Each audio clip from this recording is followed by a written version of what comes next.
Again, we will closely monitor the operation to see if there's any way we could help the sector further.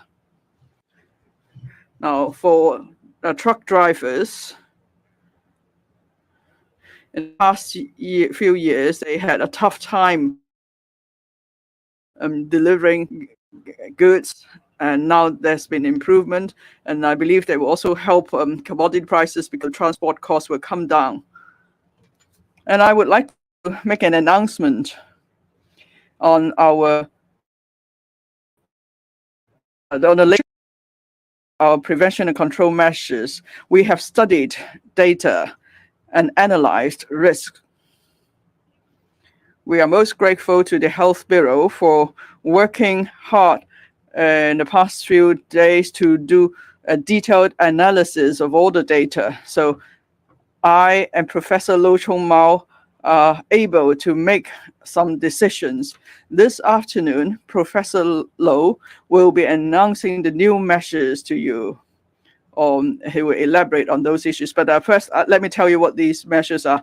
The first decision is that starting from tomorrow, there is no longer a need to scan the LiveSafe app, but we will keep the vaccine pass requirement for certain premises, for example, eating establishments. We will still keep the vaccine pass requirement. So you need to show your vaccine pass for entry these premises. Second decision, we are removing the yellow code arrangement. That means for those who are confirmed cases, their code will be red, and for all those not infected, their code is blue. That includes arrivals at Hong Kong. And for those with a blue code, they could engage in activities as normal. We have made these two decisions because we have considered the data risks. And one of the factors considered is the risk brought in by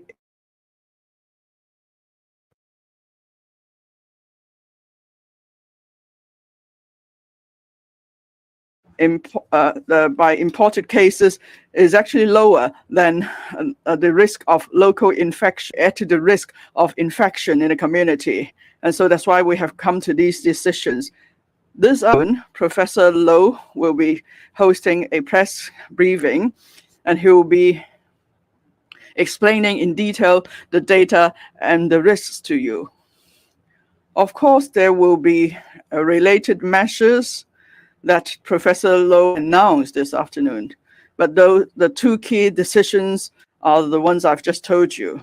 As for the details, Ms. Professor Lo will be telling you about that later. And it will come into effect from tomorrow, because from making the announcement to actually enforcing the new requirements, we would like to allow time for premises to make the necessary arrangements, say in relation to the Leave Home Safe app. Of course, we need to inform people. So tomorrow, the measures will come into effect. Here, I would like to express my gratitude once again to Professor Lo, leading colleagues of the Health Bureau, for keeping up their effort to review the situation, and they have done much. Now, from the with cancellation of the circuit breaker mechanism for flights, from scrapping the centralized isolation arrangement, and from 0 to 3, now there's no longer need for quarantine, for isolation in facilities. People just, if they're infected, they should just stay home. And for others who are not infected, they could engage in activities as normal. So I'm grateful to the colleagues of the Health Bureau and Professor Lo for his leadership in making all this possible. Now the floor is open to questions. If you wish to ask questions, please raise your hands. And when I call upon you to speak, please use the microphone. And I first identify the organization you represent, and please limit yourself to 2 questions. The first, the lady in white on the first row. I'm from Lau TV. On the measures announced, that means there will still be no there will still be vaccine pass requirements. It's only because some officials just couldn't overcome this psychological barrier. And what exactly is that? And what about resumption of normal travel with the mainland? Will it happen next year? And we will first open up the border to those with business needs and so on. Now, on our prevention and control measures, we have regard to the actual situation. We look at data and we adopt a targeted and precise approach in controlling the epidemic. That's all along been our policy. And I'm most grateful to colleagues of the Health Bureau for, keeping up the review of the situation based on science. And then on the basis of risks, they adjust our prevention and control measures. And for this latest decisions is because we have adequately considered the data and the risks. And then the Health Bureau then made such suggestions. So I'm grateful to them for such science-based and data-based analysis and recommendations. As for the resumption of quarantine-free travel with the mainland, our target has always been to resume such travel as soon as possible. But then we have to proceed according to the actual situations. You know that on the mainland, what the epidemic situation is like, the number of cases each day, and all the support measures have to be considered too. And then we proceed in taking such effort forward. Of course, we support the measures in mainland, and we believe that the measures in mainland will yield results, and very soon, hopefully, then there will be some enabling arrangement. But of course, we need to support the arrangement. And if there is anything we can do here, of course, we will make the announcement at the first instance. Thank you. Next question, the gentleman in the middle in the shirt. Free press. With the Vax Pass, masks and gathering limit, Hong Kong still appears to be one of the world's last zero COVID holdouts as China's rapidly loosening the restrictions. Since we have a higher vaccination rate, how do we still justify such measures? And if we do loosen the rules, should the border reopening be one of the last things to be considered if cases are increasing there? Second, the security chief made world headlines yesterday with his comments on Google's Anthem results last night. Is the government aware of the Streisand effect in that such continual statements could be helping not only promote the protest song, but boost its presence in search results?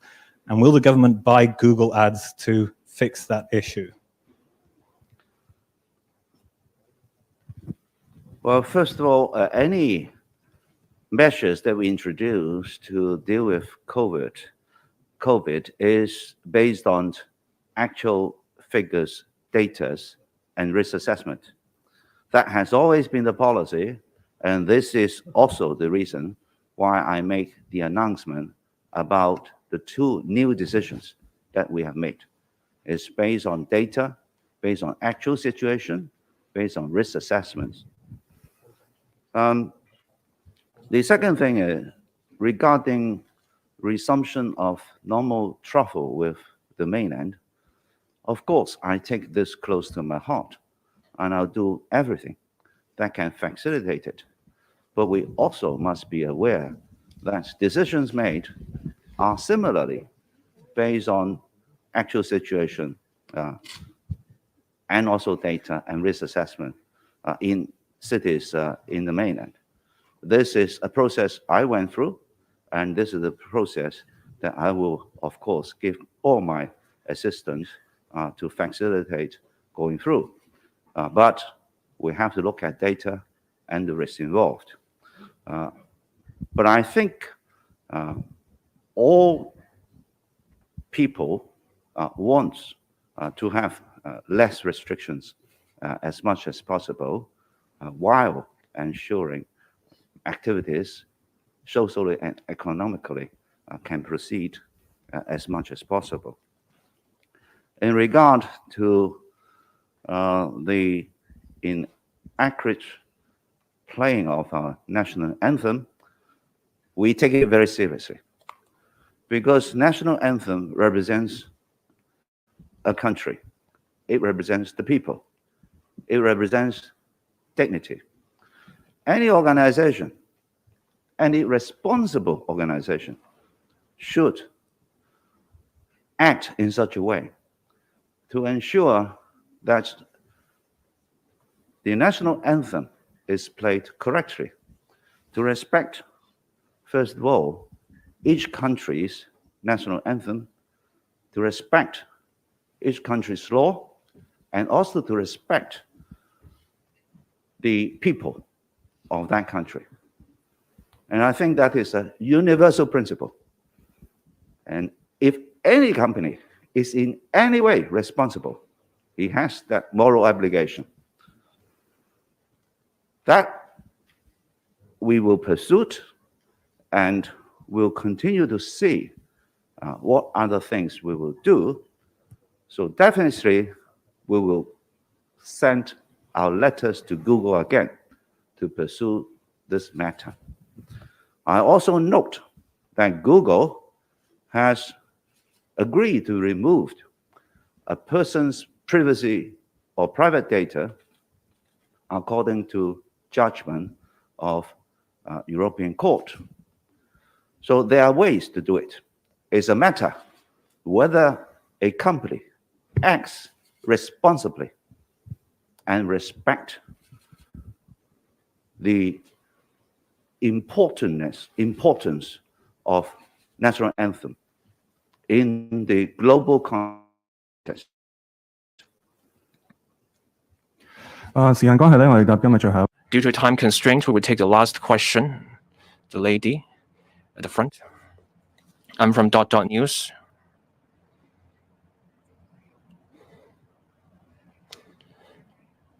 The government is in talks with the mainland about increasing the quota in the compassionate corridors.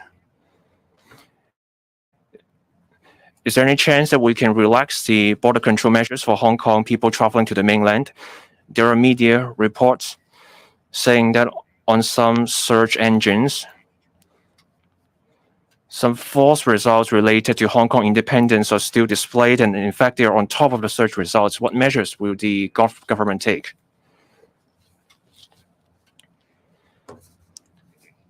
The government has been proactive in taking steps to make people flow happen between the boundary. If there are measures that could make things happen, the SAR government and the Shenzhen government will consider such measures considerably. For example, the point-to-point arrangement for cross-boundary trucks as a measure has been taken on this basis. I am grateful for the Guangdong provincial government and the Shenzhen municipal government for ensuring the supply of goods and the operation of the supply chain, as well as for the economic activities. They have done a lot of work.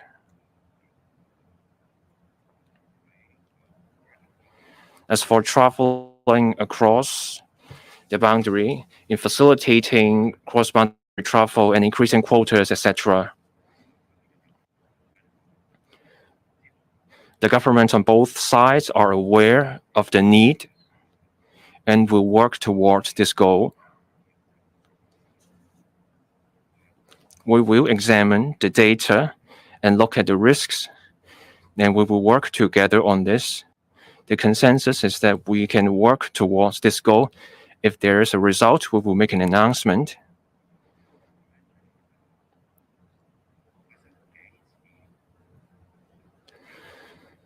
There have been multiple incidents of playing the wrong song when the national anthem should have been played. We have requested Google to take certain actions. For example, the Chinese national anthem should be put on top of the search results. We know this is entirely technical possible when someone takes out an advertisement the search results can be adjusted accordingly. Google has the means to remove inaccurate search results, including doing so to comply with the ruling of a European Court judgment. In cases of the breach of the law, such as child pornography materials, there are ways to remove such materials. National anthem being a solemn matter,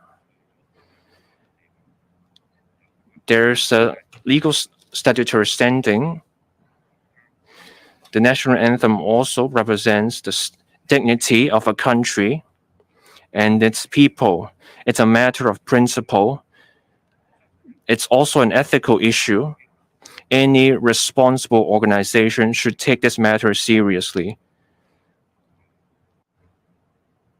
We will continue to pursue this matter with Google, and I have requested various government departments to explore what action they can take. Thank you. 記者會到呢度啦，唔該晒。That ends our press briefing. I'll take the one last question. For this matter, the courts will deal with the matter. At this stage, as the matter is still being handled by the court, I'm not in a position to comment on the matter.